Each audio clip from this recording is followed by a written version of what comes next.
Hello, it's nice to see you here again in Tribe Company Culture Academy.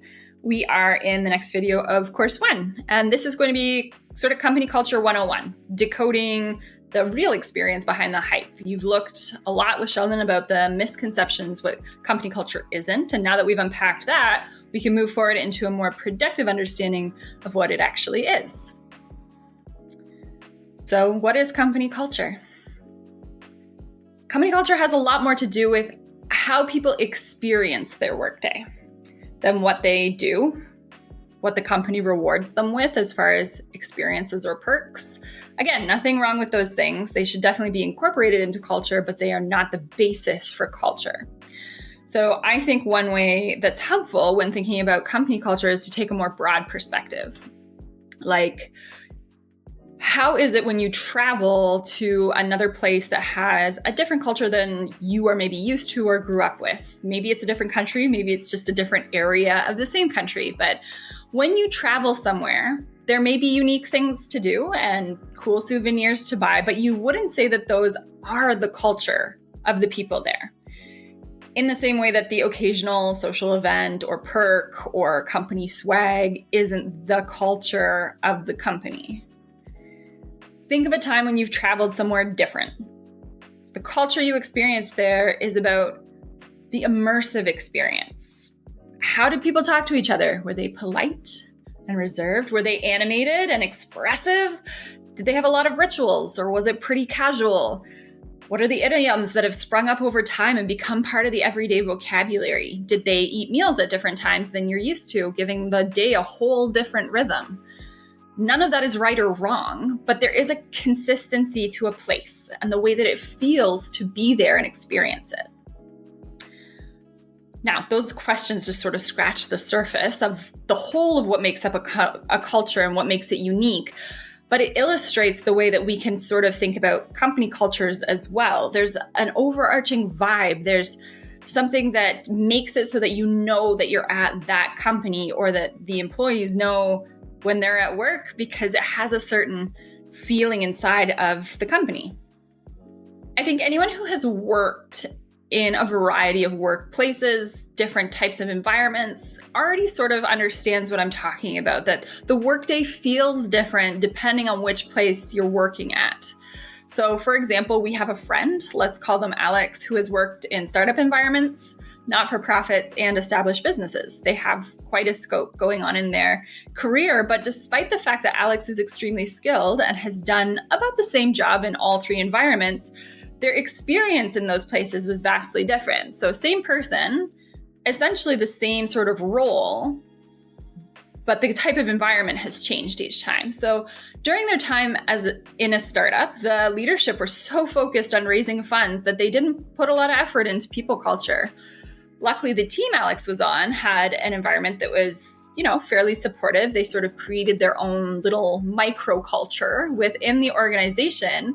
And even though that was sort of positive, it did lead to a lot of frustration and inefficiencies that happened because there was a disconnect between the rest of the company. And this happens when things get siloed, right? One certain group has a way of interacting, another group doesn't do it that way, and now it's difficult and there's a lot of friction. At the not-for-profit, there was very meaningful work to be done, but the policies on getting promotions and raises were really poorly defined, and this led to some serious fairness perception issues.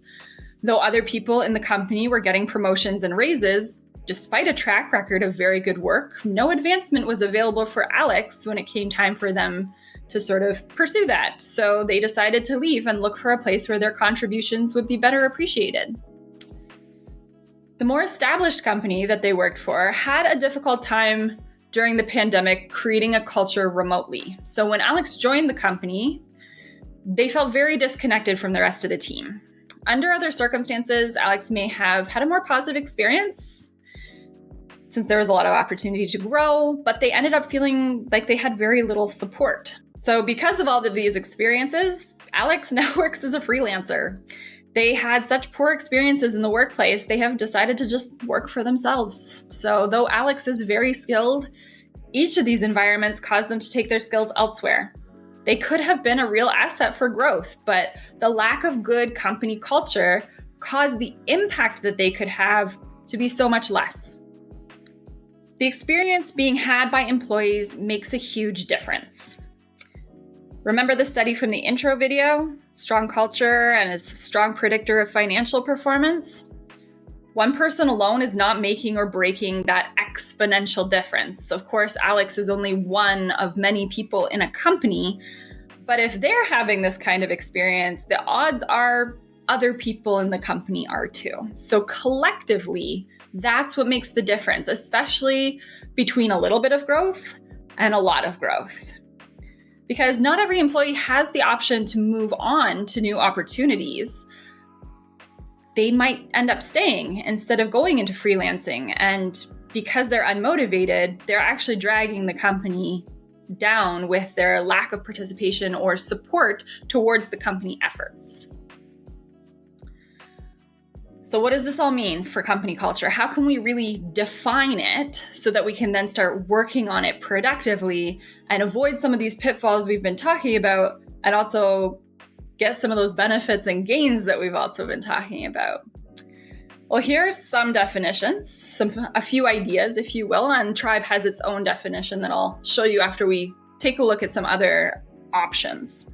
So the Latin root word for culture is cultus, and it means care.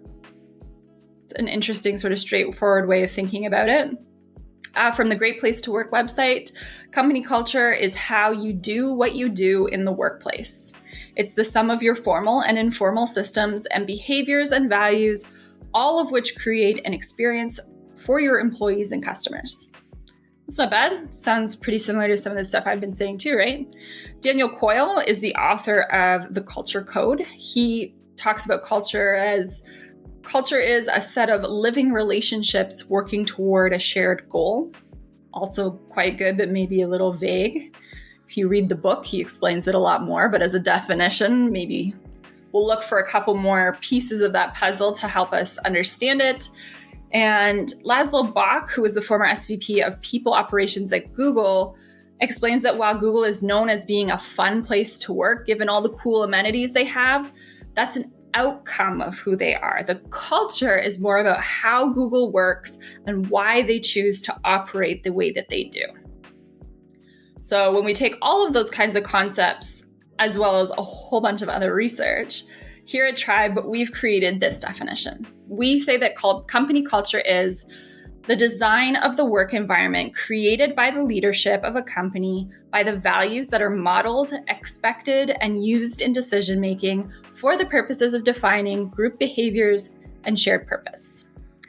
It's not complicated. It's definitely a little wordier than the things we heard earlier, but if we break it down into 3 characteristics, it's actually quite easy to understand.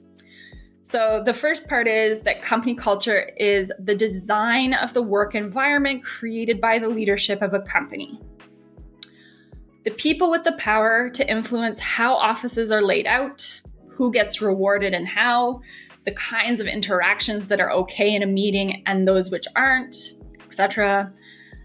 There are leaders in any given organization that have the power to make decisions that impact culture, whether they're thinking about those impacts or not. Leaders set the tone.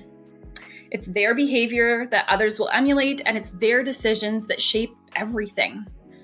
So the word created is used a little bit loosely here, since cultures can be intentionally or unintentionally created, which leads us to point number 2.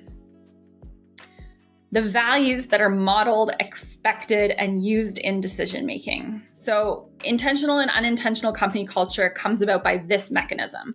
The kinds of behaviors the leadership engages in sets the tone for how employees behave. If there's backbiting and infighting among the leadership team, you can bet there's discord amongst the teams and the employees as well. Or another example is if the leadership constantly models risk-taking, it's more likely that employees will feel comfortable doing that as well.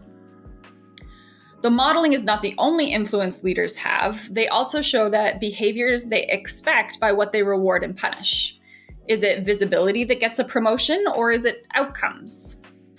A recent Big Think video with a Harvard career coach seems to imply that leaders are not really being intentional about looking at the impact someone has and are very easily manipulated by employees who peacock for attention. So Expectations are a form of accountability to the values. If you say that you value contributions to company objectives, you have to measure the employee performance against that metric and have processes that keep promotions from being subjective to just the manager's opinion, as an example. And probably the best way to see values that the company culture rests on is the decision-making of the leadership team. Do they always choose the most profitable outcome, even if it goes against what's posted in the values part of their website? Do they get feedback from employees before making a decision that will affect the staff? Do they balance the books by letting people go? Do they invest in opportunities for employees to connect meaningfully with each other? Each of these three things, modeling, expecting, and decision-making, demonstrate what is valued, and what is valued becomes the intrinsic motivator for employees. And then lastly, the third part is defining group behavior and shared purpose. We sort of already looked at the group behavior part of it, which is how the trickle-down effect of leadership behavior becomes employee behavior, but company culture applies or should apply to everyone. And it should give everyone a baseline for what is in and out of scope of how they are expected to act in the workplace and what they can expect everyone else to act as well. It's the commonality that makes for culture. When different people or groups are exempt or treated differently or create their own little micro-cultures, there's a culture of disunity and conflict. On the other hand, defining group behavior and applying it across the board can be the thing that creates cohesion, connectedness, and collaboration, reducing friction to getting the work done. The great news is that as a leader, you do have choices in how your culture is designed and then evolved and co-created with the rest of the people in your company. You can model, expect, and make decisions out of well-defined values. And you can promote group behaviors and a shared purpose that makes your organization a place to work that is cohesive, connected, and collaborative. This is the kind of impact you as a leader can have on culture, which, as we know by now, also impacts your company's financial performance. So in the next video, we're going to look at a bit of the history of why company culture has become such a buzz topic recently. I will see you there.